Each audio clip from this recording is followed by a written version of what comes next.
महाराष्ट्र शासन होमगार्ड सैनिकांना 365 दिवस नियमित करणार का? आणि 31 दिवस 15 वर्षापासून करीत असलेले काम खरे आहे.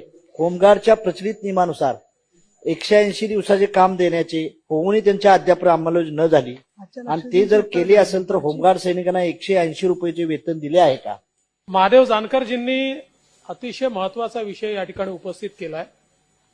खरं म्हणजे होमगार्ड ही अशी संकल्पना आहे की जी ऐच्छिक आहे आणि आपलं दुसरं काम सांभाळून तुम्ही त्या ठिकाणी होमगार्डमध्ये सामील होऊ शकता. देशसेवा करायची, समाजसेवा करायची इच्छा असलेल्या लोकांना आपण एक वैकल्पिक अशा प्रकारची व्यवस्था उभी केली आहे.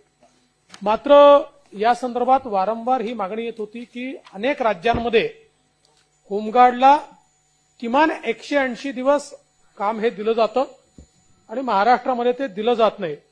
म्हणून माझ्याच अध्यक्षतेखाली एक बैठक झाली होती आणि त्या बैठकीमध्ये हा निर्णय घेण्यात आला होता आणि तसा GRही आपण काढला होता की 180 दिवस होमगार्डला काम दिलं जाईल. त्याप्रमाणे डीजींनी 16,000 होमगार्ड करता त्यावेळेच्या रिक्विजिशन दिलं होतं आणि 16,000 होमगार्डला आपण ते काम देखील जानकर साहेब दिलं होतं.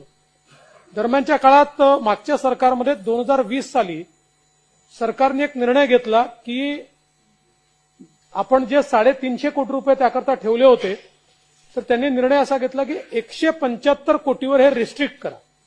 आता 175 कोटीवर रिस्ट्रिक्ट करायचं असेल तर मग त्यांना 6 महिन्याचं काम देता येत नाही आणि म्हणून मग डीजींनी ते डिस्कंटिन्यू केलं. तथापि सातत्याने होमगार्डची मागणी बघता आणि आपल्या अडचणीच्या वेळी होमगार्ड चांगलं काम करतात.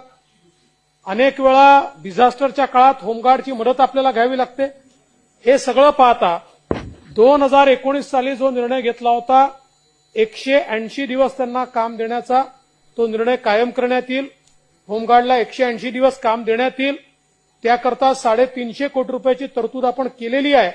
त्याच्यावरचं जे 175 कोटीचं रेस्ट्रिक्शन आहे हे रेस्ट्रिक्शन काढून टाकण्यात येईल आणि निश्चितपणे यासोबत आपण जी दुसरी मागणी केली आहे की बॉम्बे होमगार्ड ऍक्ट 1947 मध्ये सुधारणा किंवा बदल करण्याच्या संदर्भात, तर त्याही संदर्भात आपण एक प्रस्ताव जो आहे हा केंद्र सरकारला सादर केलेला आहे. आपल्याकडे त्याची एक बैठक झाली होती आणि आपण त्या प्रस्तावाच्या अनुसार आपण पुढची कारवाई करतो.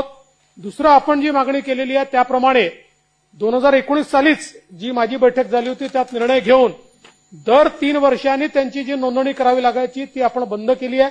त्यामुळे आता दर 3 वर्षांनी नोंदणी करण्याची आवश्यकता ही राहणार नाहीये आणि त्यांना कवायत भत्ता जो होता तो देखील आपण मंजूर केलेला.